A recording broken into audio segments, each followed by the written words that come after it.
Salut à tous et bienvenue dans ce nouvel épisode d'Actualité Football. Aujourd'hui, on décrypte toutes les infos et les rumeurs qui secouent le football européen. Au programme, Boca Juniors cible Dybala, Karim Adeyemi dans le viseur de géant, Florentino Pérez cible Massimiliano, Liverpool s'intéresse à Michael Olise, Luis Enrique prêt à faire son retour au passé, le Bayern Munich qui s'intéresse à un crack et d'autres surprises, alors reste bien jusqu'à la fin et abonne-toi sur la chaîne. C'est parti avec le mythique club de Boca Juniors qui est passé à l'action pour tenter un énorme retour au pays. Selon le journaliste Nicolo Schira, des négociations ont été entamées avec les agents de Paulo Dybala. Oui, la Joya pourrait quitter l'Europe libre dès le mois de juillet. Boca veut frapper très fort et lui aurait déjà proposé un contrat longue durée jusqu'en décembre 2028 pour le convaincre de rentrer en Argentine. À 32 ans, Dybala reste un joueur au talent exceptionnel, capable de faire basculer un match à lui seul. Son arrivée serait un énorme coup marketing et sportif pour Boca Juniors qui rêve de retrouver les sommets en Copa Libertadores. Mais attention, un retour en Amérique du Sud signifierait un vrai tournant dans sa carrière. Dybala est encore compétitif au plus haut niveau européen.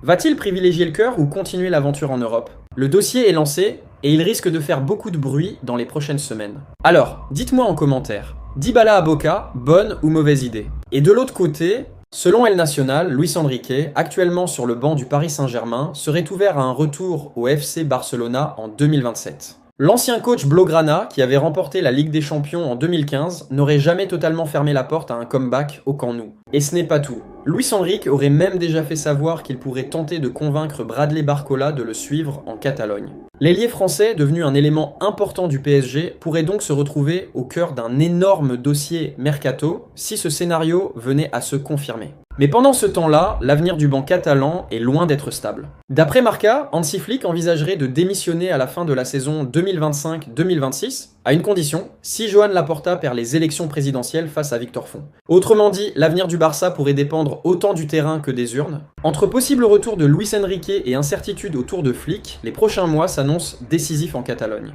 Alors, vous préférez voir Luis Enrique revenir au Barça ou continuer avec Flick ? Et de l'autre côté, selon les informations de Sport Bild, le feuilleton Karim Adeyemi pourrait bien animer le prochain mercato estival. L'allié du Borussia Dortmund temporise concernant la prolongation de son contrat. Pour l'instant, il ne se précipite pas pour signer un nouveau bail avec le BVB. Et ce n'est pas un hasard, Adeyemi rêverait d'un départ vers la Premier League. Un détail très important dans ce dossier, le joueur entrera dans la dernière année de son contrat dès le mois de juin. Autrement dit, Dortmund va devoir trancher rapidement. Deux options sur la table. Le vendre dès cet été pour éviter de le voir partir à prix réduit. Ou prendre le risque de le conserver avec la menace d'un départ libre en 2027. Et forcément, cette situation attire déjà du monde. Par le passé, Manchester United et Chelsea FC ont été liés au profil explosif de l'international allemand. Des clubs à la recherche de vitesse, de percussion et de profondeur sur les ailes. Pour Dortmund, le timing est crucial. Soit le club parvient à convaincre Adeyemi avec un projet sportif fort et une revalorisation salariale, soit il devra ouvrir la porte aux négociations pour éviter un scénario catastrophe. En tout cas, une chose est sûre, le rêve anglais d'Adeyemi pourrait bien devenir l'un des dossiers chauds du prochain mercato. Dites-moi en commentaire, vous le voyez où en Premier League ? Et du côté Liverpool, selon les informations du journaliste Graham Bailey, Michael Olise n'a absolument aucune intention de quitter le Bayern Munich cet été. Un message clair envoyé alors que l'intérêt de Liverpool FC se fait de plus en plus insistant ces dernières semaines. Du côté des Reds, la réflexion est stratégique. Le club d'Anfield prépare l'avenir et cherche activement le successeur à long terme de Mohamed Salah. Et dans cette optique, Olise coche beaucoup de cases. Ailier technique, capable d'évoluer entre les lignes, créatif et surtout encore jeune avec une grosse marge de progression. Son profil correspond parfaitement à l'identité offensive de Liverpool. Mais attention, le Bayern ne dort pas. Le club bavarois est parfaitement au courant des approches et des demandes de renseignements récentes. Même si Olise ne pousse pas pour un départ, le fait que son nom circule en Premier League montre qu'il reste un joueur très surveillé sur le marché européen. La vraie question maintenant c'est, Liverpool va-t-il passer à l'offensive avec une offre concrète ? Ou le Bayern va-t-il rapidement verrouiller la situation pour éviter toute tentation ? Ce dossier pourrait animer tout l'été. Pour l'instant, le message est clair, Olise se voit en Bavière la saison prochaine. Mais en mercato, on le sait, tout peut aller très vite. Dites-moi en commentaire, vous le voyez où la saison prochaine ? Au Bayern ou à Liverpool ? Et maintenant, du côté madrilène, selon Corriere dello Sport, le Real Madrid envisagerait très sérieusement de confier son banc à Massimiliano Allegri la saison prochaine. Oui, vous avez bien entendu, le technicien italien serait l'un des grands favoris de la direction madrilène. Le président Florentino Pérez apprécierait particulièrement son expérience au plus haut niveau, lui qui a dirigé la Juventus pendant plusieurs saisons et disputé des finales de Ligue des Champions. Mais ce n'est pas tout. Toujours selon la presse, le Real aurait déjà pris une décision forte, se séparer d'Álvaro Arbeloa à la fin de la saison. Et la situation pourrait même évoluer plus vite que prévu. D'après l'équipe, l'ambiance serait tendue dans le vestiaire madrilène. Certains joueurs douteraient clairement de la capacité d'Arbeloa à gérer un club de l'envergure du Real Madrid.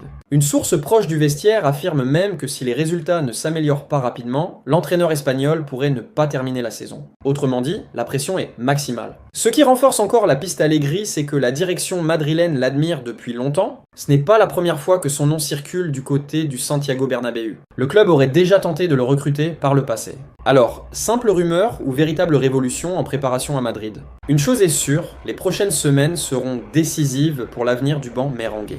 Dites-moi en commentaire, Allegri est-il le bon choix pour le Real Madrid? Et de l'autre côté, l'attaquant des Wolverhampton Wanderers est aujourd'hui au cœur d'un véritable bras de fer entre deux nations, l'Angleterre et le Portugal. Né au Portugal, Matheus Mané possède des attaches fortes avec son pays d'origine. Mais il a déjà porté le maillot de l'Angleterre en U18, ce qui rend la situation encore plus intéressante. Selon BBC Sport, le sélectionneur du Portugal, Roberto Martinez, veut absolument l'intégrer à son projet. Impressionné par sa saison en Premier League, Martinez considère Mané comme un profil d'avenir capable d'apporter vitesse, percussion et efficacité dans le secteur offensif portugais. Et ce n'est pas un intérêt superficiel. Roberto Martinez connaît bien l'environnement du joueur. Il a déjà travaillé avec l'actuel directeur technique des Wolves, Matt Jackson, à l'époque de Wigan Athletic. Résultat, le Portugal pousse activement en coulisses pour convaincre le joueur de choisir la Seleção avant qu'il ne soit trop tard. Du côté anglais, la situation est surveillée de près. Perdre un talent qui a déjà représenté les Three Lions en jeune serait un petit échec symbolique, surtout après une saison remarquable en championnat. La décision finale appartiendra évidemment aux joueurs. Choisir l'Angleterre, c'est viser une concurrence énorme mais une visibilité mondiale. Choisir le Portugal, c'est rejoindre un projet ambitieux avec peut-être plus d'opportunités rapides en équipe première. Un choix de cœur ou un choix stratégique? Le dossier est lancé et il pourrait se régler très rapidement si l'une des deux fédérations passe à l'action officielle. Dites-moi en commentaire, vous le voyez porter quel maillot au final? Et du côté Man City, Manchester City prépare déjà l'avenir. Et un nouveau nom circule avec insistance en Allemagne. Selon Sky Sports Germany, City s'intéresse de très près à Felix Nmecha, le milieu de terrain du Borussia Dortmund. Âgé de 25 ans, Nmecha réalise une saison solide en Bundesliga. Ses performances ont clairement attiré l'attention des recruteurs anglais. Le joueur formé en Angleterre rêverait d'un retour en Premier League. Un championnat qu'il connaît bien et qu'il considère comme l'étape idéale pour sa carrière. Du côté de Manchester City, le dossier est suivi avec attention. Pep Guardiola cherche toujours des profils polyvalents, des milieux capables de jouer sous pression et de s'adapter à plusieurs rôles. Mais Dortmund ne compte pas se laisser faire. Le club allemand a déjà entamé des discussions avec le joueur pour une prolongation. Pourtant, le contrat actuel de Nmecha court déjà jusqu'en 2028. Cela montre la volonté claire du Borussia de sécuriser son avenir. Et surtout de décourage. Est le prétendant. Reste à savoir si l'envie de Premier League pèsera plus lourd. Manchester City pourrait passer à l'action cet été. Surtout si une opportunité financière se présente. Un dossier à suivre de très près. Et du côté Allemagne, selon Florian Plettenberg, le club bavarois a ajouté à sa shortlist un jeune talent très prometteur. Daniel Benjaki. Âgé de seulement 17 ans, l'arrière droit est actuellement sous contrat avec Benfica jusqu'en 2027. Le Bayern a déjà informé le joueur et son entourage de son intérêt, preuve que le dossier est bien réel. Le club allemand cherche activement à renforcer le poste de latéral droit avec un profil jeune, capable de s'inscrire dans le projet à long terme. Mais attention, Benjaki n'est pas la priorité absolue. La cible numéro 1 reste Jivairo Reid. Problème, pour le moment, aucun accord n'a été trouvé. On sent donc que le Bayern prépare un été stratégique entre paris sur la jeunesse et concurrence sur le marché. Reste à savoir si Benfica acceptera de négocier pour son jeune défenseur ou si le Bayern devra accélérer sur son plan B. Que pensez-vous de cela? Dites-nous dans le commentaire. Et c'est tout pour aujourd'hui. N'oubliez pas de vous abonner et d'activer la cloche de notification pour ne rien rater de nos prochaines vidéos. Bye bye bye bye.